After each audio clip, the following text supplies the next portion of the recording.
खुलुमबाय बड'लेण्ड पाब्लिक रादाब नायगिरि नोंथांमोनखौ बरायबाय।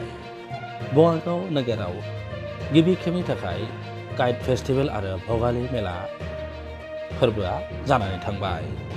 11, 12 आरो 13 जानुवारि खालाराव सानथामनि हाबाफारिजों भगालि उत्सव एबा गिबि काइट फेस्टिभेला जानानै थांबाय।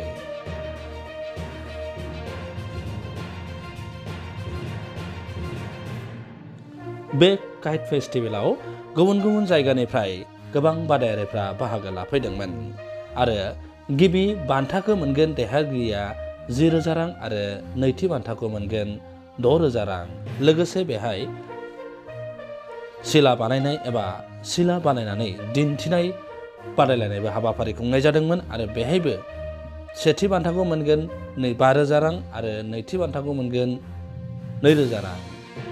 दिनै जोबथा हाबाफारि आरो दिनै गाजा गोमजायै बे गिबि काइट फेस्टिभेल एबा भगालि मेलाया जानानै थाङो। बङाइगाव फरायसालिमानि साखाथियाव थानाय आइ लाइफ बङाइगाव एबा वाकिं जनावनो बे भगालि मेला एबा गिबि बङाइगाव काइट फेस्टिभेला जानानै थाङो।